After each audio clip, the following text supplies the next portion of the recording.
अली अमीन गंडापुर की फिर मुज़ाकरात की पेशकश। कहा बानी पीटीआई तैयार हैं लेकिन बातचीत सिर्फ फैसला साजों से होगी। मैंडेट के बगैर बनने वाली हुकूमतों को भी साथ बिठा दें। वज़ीर आला ने बानी की रिहाई के लिए 5 अगस्त तक का अल्टीमेटम भी दे दिया। 90 दिन में आ रही अपार का ऐलान। लाहौर में न्यूज़ कॉन्फ्रेंस से खिताब में कहा हमारी गुजारिश को कमज़ोरी ना समझा जाए।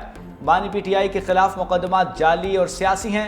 कानून सब के लिए बराबर होना चाहिए। हमने कोई गलती की है तो उसकी सज़ा के लिए तैयार हैं। रियासती अदारे हुकूमतें बनाने, चलाने, गिराने और किरदार अदा कर रहे हैं। 26वीं तरमीम के बाद अदलिया को भी हथकड़ी लगा दी गई। कोई ये नहीं कह सकता कि मैं जवाबदेह नहीं हूं। आपको जवाबदेह होना पड़ेगा।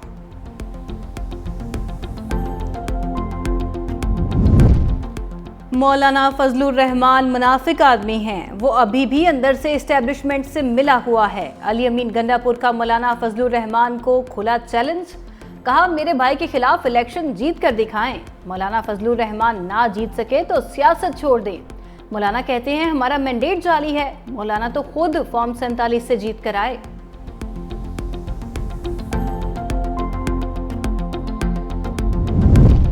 मुज़ाकरात तो जमहूरी कुव्वतों से ही करने पड़ेंगे। अडयाला जेल में बैठा शख्स बचाओ बचाओ की तहरीक चला रहा है। वज़ीर इत्तलात पंजाब अस्मा बुखारी की न्यूज़ कॉन्फ्रेंस।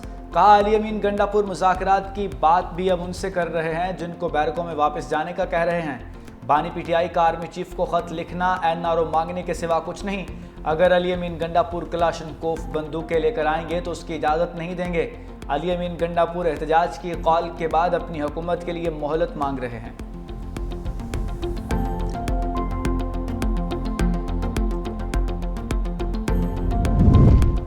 अली अमीन गंडापुर 3 में है ना 13 में। खैबर पख्तूनख्वा हुकूमत डंडे के जोर से बनी। JUI हाफिज हमदुल्ला का वज़ीर आला खैबर पख्तूनख्वा के बयान पर शदीद रद्द-ए-अमल। कहा सूबा जल रहा है और गंडापुर लाओ लश्कर के साथ पंजाब फतह करने निकले हैं। मौलाना फजलुर रहमान को फॉर्म 47 का बेनिफिशरी कहने वाले बताएं आप किसके NOC पर वज़ीर आला बने। KP असम्बली में opposition leader doctor Ibadullah Khan भी बरहम। बोले पंजाब के MPA से इजहार यकजहती के नाम पर हजारों गाड़ियां रवाना करना कहाँ का इंसाफ है। क्या खैबर पख्तूनख्वा के अवाम ने जाओ माल की कोई अहमियत नहीं। बानी पीटीआई के बेटों ने कानून हाथ में लिया तो गिरफ्तारी होगी। तहरीक चलाना सबका हक है लेकिन एहतजाज आइन और कानून के दायरे में होना चाहिए। पेशावर में मीडिया से गुफ्तगू करते हुए गवर्नर फैसल करीम कुंडी ने कहा सेनेट का इलेक्शन हमारे लिए ट्रायल है। सेनेट इंतखाबात के बाद अदम एतमाद के बारे में सोचेंगे। कोशिश होगी खैबर पख्तूनख्वा से सेनेट की 5 सीटें निकालें।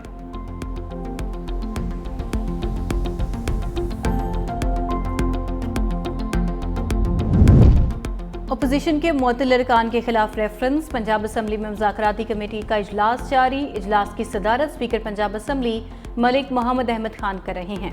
अपोजिशन अरकान का सरप्राइज। गैर एलानिया तौर पर अचानक मुज़ाकरात के लिए असम्बली पहुंची। मुज़ाकराती कमेटी में राना शहबाज, मोइन कुरैशी, अली इम्तियाज बड़ाइच, एजाज शफी शामिल।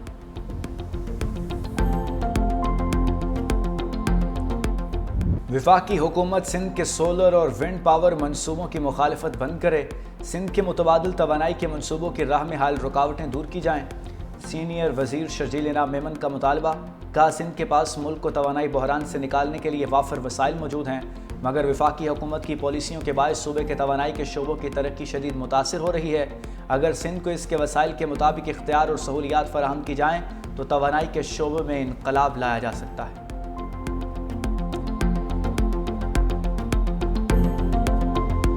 बलूचिस्तान अमन दुश्मनों के निशाने पर। भारतीय स्पॉन्सर्ड दहशतगर्दों के हमलों में तेजी। 6 माह के दौरान दहशतगर्दी के 500 से ज्यादा वाक़यात। 133 एहलकारों समेत 257 अफराद जाँ बहक। 238 एहलकारों समेत 492 अफराद भी जख्मी हुए। मुख्तलिफ हमलों में 52 गैर मकामी अफराद भी जान से गए। महकमा दाखिला की रिपोर्ट के मुताबिक टारगेट किलिंग में 100% इजाफा हुआ।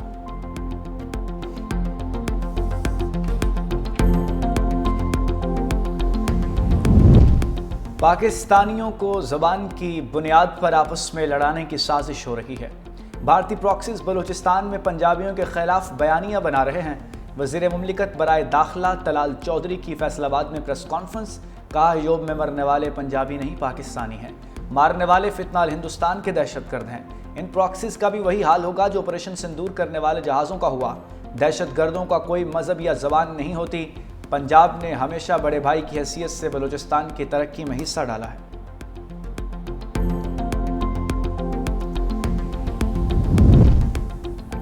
سنتاس معاہدے کو سیاسی ہتھیار بنانے والا بھارت خود پانی کے عدم تحفظ کا شکار۔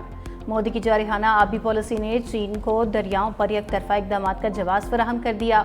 معروف بھارتی دفاعی تجزیہ کار اتم سنہا کی ٹائمز آف انڈیا میں پاکستان کے موقف کی تائید۔ وزیر اعلیٰ آسام ہیمنتا سرما کے مطابق بھارت کا اصل آبی تنازع پاکستان نہیں بلکہ چین کے ساتھ ہے۔ اروناچل پردیش کے وزیر اعلیٰ نے چین کے 60 گیگا واٹ میگا ڈیم منصوبے کو شمال مشرقی بھارت کے لیے تباہ کن قرار دے دیا۔ ٹائمز آف انڈیا کے انکشاف کیا کہ چین 1997 کے واٹر کورسز کنونشن میں شامل نہیں، برہما پترا پر کوئی معاہدہ نہیں۔ امریکہ کی جانب سے اسرائیل کو تسلیم کرنے کا کوئی دباؤ نہیں۔ امریکہ میں پاکستانی سفیر رضوان سعید شیخ کا ڈیلس میں تقریب سے خطاب۔ کہا اسرائیل سے متعلق ہماری پالیسی قائد اعظم کے نظریات کے مطابق ہے۔ پاک امریکہ تعلقات بہتری کی جانب گامزن ہیں۔ کرپٹو کرنسی میں سرمایہ کاری کے لیے پاکستان کے پاس بجلی وافر ہے۔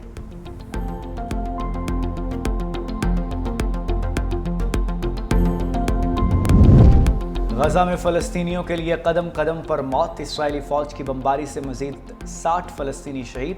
خان یونس، دیر البراء اور بیت الحیہ میں خوراک کے لیے جمع 27 فلسطینی لقمہ اجل بن گئے۔ اسرائیلی آبادکاروں نے فلسطینی نژاد امریکی شہری سمیت 2 نوجوانوں کو قتل کر دیا۔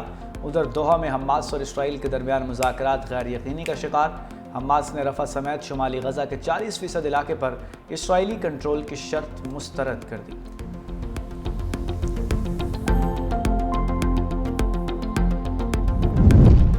نیتن یاہو نے اقتدار بچانے کے لیے غزہ جنگ کو طول دیا۔ نیو یارک ٹائمز نے بھانڈا پھوڑ دیا۔ رپورٹ میں خفیہ دستاویزات اور جنگی منصوبے کی تفصیلات بھی شامل۔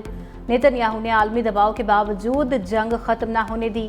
سعودی قیادت نے خفیہ طور پر پرامن کی پیشکش کی مگر غزہ کی جنگ رکاوٹ بنی۔ دوسری جانب اسرائیل میں نیتن یاہو کے خلاف مظاہرے۔ تل ابیب میں ہزاروں شہریوں کا فوجی ہیڈ کوارٹرز کے سامنے احتجاج۔ غزہ میں فوری جنگ بندی کا مطالبہ۔ برطانوی ارکان پارلیمنٹ کا وزیر خارجہ کو خط، فلسطینی ریاست کو تسلیم کرنے کا مطالبہ۔ لیبر پارٹی کے 60 ارکان پارلیمنٹ نے فلسطینیوں کی جبری منتقلی کے اسرائیلی منصوبے پر تنقید کرتے ہوئے کہا، فلسطینی ریاست کو تسلیم نہ کرنے سے 2 ریاستی حل کے لیے حمایت غیر مؤثر ہو جائے گی۔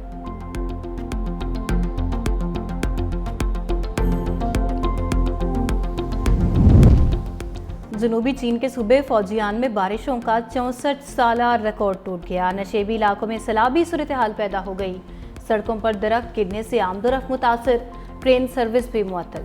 ریسکیو ٹیمیں نکاسی آب اور شہریوں کو محفوظ مقامات پر منتقل کرنے میں مصروف۔